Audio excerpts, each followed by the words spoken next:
Since my partner forgot to introduce us, this project was made by me, Dejay Green, and him, Rachel Anderson.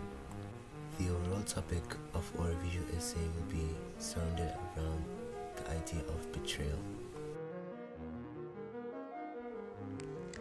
Have you ever trusted someone and they broke it? Betrayal cuts deep. It doesn't just hurt, it changes how you see people, loyalty, even yourself. But betrayal isn't new. It's one of the oldest human experiences, and the Bible is full of it. From the beginning of humanity to the early church, betrayal shows up again and again, not just between people, but between people and God. Today we're going to walk through 5 powerful stories: Adam and Eve, Jacob, David, Judas, and Simon the sorcerer, and see what betrayal really looks like and what it leads to. Let's begin with Adam and Eve. God placed them in the Garden of Eden and gave them everything they needed, but with only one command: don't eat from a specific tree. But then comes the serpent. It twists God's words, plants doubt, and suddenly trust begins to crack. Eve eats the fruit, and then Adam had followed. This wasn't just disobedience, it was betrayal. They chose to trust something else over God. And the interesting part is, right after, instead of owning it, Adam blames Eve and indirectly even blames God. That's what betrayal often does. It breaks trust and then spreads blame. The result: separation from God, shame, and a completely changed world, resulting in them being exiled from the Garden of Eden. As we move on to Jacob, Jacob's story is full of deception, but one moment stands out. Jacob tricks his father Isaac into giving him the blessing meant for his older brother Esau. He disguises himself, lies, and takes something that wasn't his. That's betrayal, not just of his brother, but of his own family. And it does not end there. Later in life, Jacob himself is deceived by his uncle, Laban, who tricks him into marrying the wrong daughter first. It's almost like betrayal comes back around. Jacob's story shows something real. When betrayal becomes a habit, it becomes a cycle. But eventually, Jacob changes after wrestling with God, literally and spiritually. He becomes Israel. He becomes like Israel, an Israelite. So even someone who betrays others can grow, but not without consequences. As we move on to David, David is known as a man after God's own heart, but he wasn't immune to betrayal. One of his biggest moments, his actions towards Uriah. David sees Bathsheba, another man's wife. Instead of turning away, he takes her. Then, to cover it up, he arranges for her husband Uriah to be put up to the front side of battle where he has died. That's betrayal on multiple levels of Uriah, of his role as a king, and of God.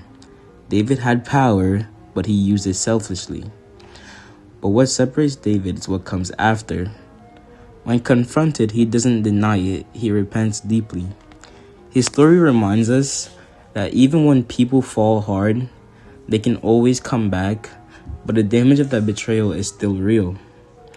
And within himself, he will continue to live with that until the day he dies. As we move on to Judas, he is one of the most well-known liars in the story. And not to say liar, but he had the biggest betrayal in the Bible. Judas was one of Jesus' closest followers. He walked with him, learned from him, and witnessed miracles. Yet he betrays him for 30 pieces of silver. He identifies Jesus to the authorities with a kiss, a symbol of love turned into a tool of betrayal. That's what makes it so powerful. Betrayal doesn't usually come from strangers, it comes from people close to you. But here's the deeper layer. Judas didn't just betray Jesus, he also struggled with what he had done. Afterward, he felt regret, but instead of seeking forgiveness, he was overwhelmed by it. Judas shows how betrayal can destroy not just others, but the person who commits it. We finally move on to Simon Magus. Simon believed in the message of the apostles and was baptized. But later, when he sees the power of the Holy Spirit being given through laying of hands, he tries to buy that power. He offers money like it's something you can own. This is a different kind of betrayal. It is not about hurting someone directly. It's about misunderstanding and misusing something sacred. Peter rebuked him strongly, calling out his heart. Simon's story shows betrayal can also be internal. When your intentions are wrong, even if your actions seem right on the surface. The one thing that all of these stories have in common is that Adam and Eve chose doubt over trust.